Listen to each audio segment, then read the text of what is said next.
Hello అన్న, మీ పేరు? నా పేరు స్వరూప్ బాబు అండి.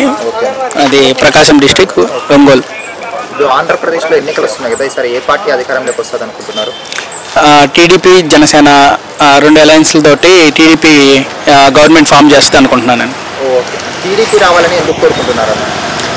టీడీపీ వస్తే ఐటీ సెక్టర్ ఆంధ్రప్రదేశ్లో కూడా ఇంప్రూవ్ అవుతుందని, మేము తెలంగాణ రావాల్సిన పని లేకుండా మేము కూడా ఆంధ్రాలోనే ఐటీ సెక్టర్లో వర్క్ చేయాలని కోరుకుంటున్నాను.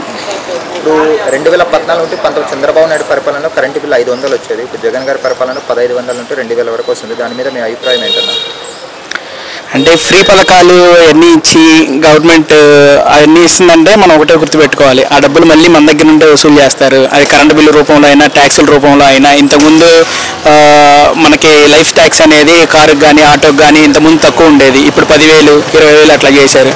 ఏదైనా మనం ఫ్రీ కోసం ఆశపడితే మన దగ్గర నుంచే వసూలు చేస్తారని ప్రజలు గుర్తుపెట్టుకోవాలని కోరుకుంటున్నాను.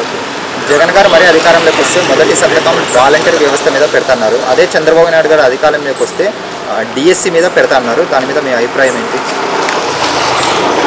వాలంటీర్లు వాళ్ళ వర్క్ బాగానే చేస్తున్నారు, కానీ వాళ్ళకి న్యాయం జరగాలి. అలాగే చదువుకున్న పట్టభద్రులకు కూడా ఉద్యోగ అవకాశాలు కల్పించాలని, అలాగే ఇంకా ఇప్పుడు మన ముందు తరాల వాళ్ళకి డిఎస్సి కానీ లేకపోతే ఏదైనా నోటిఫికేషన్, గవర్నమెంట్ నోటిఫికేషన్లు ఇస్తే ఫ్యూచర్ ఇప్పుడు స్కూళ్ళు బాగున్నాయి, వాళ్ళకి ఉద్యోగాలు లేవంటే వాళ్ళు ఏం చదువుకుంటారు?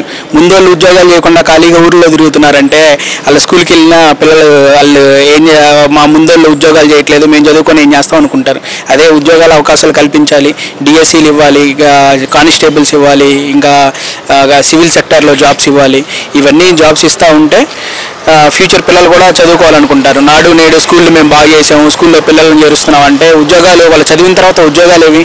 మళ్ళీ మనం వేరే రాష్ట్రానికి వలస వెళ్ళిపోవాల్సి వస్తుంది. ఇప్పుడు జగన్మోహన్ రెడ్డి గారికి నేను మద్యపానం నిషేధం చేస్తేనే ఓట్లు అడగడానికి వస్తా అన్నారు.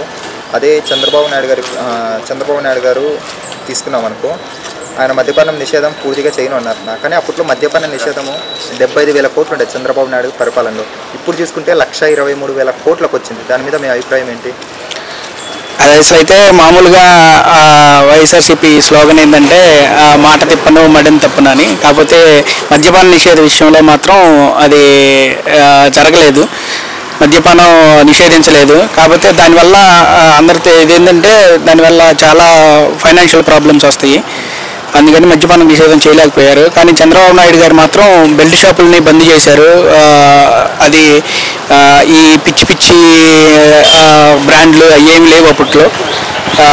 మందు తాగే వాళ్ళకు కూడా ఇప్పుడు చాలా హెల్త్ ఇష్యూస్ వస్తున్నాయి ఆంధ్రాలో. మళ్ళీ వేరే రాష్ట్రానికి వెళ్తే ఎగతాలు కూడా చేస్తున్నారు, మీ రాష్ట్రంలో దొరికే బ్రాండ్లు ఇక్కడ దొరకవు, మీ రాష్ట్రంలో ఇట్లా ఉంది అట్లా ఉంది అని చెప్పి చాలా హేళన కూడా చేస్తున్నారు జనాలు. ఫైనల్గా ఇంకా మీరు ఏమంటారు? టీడీపీ వస్తుంది? టీడీపీ జనసేన అలయన్స్ తోటి టీడీపీ గవర్నమెంట్ ఫామ్ చేస్తుంది అనుకుంటున్నాను.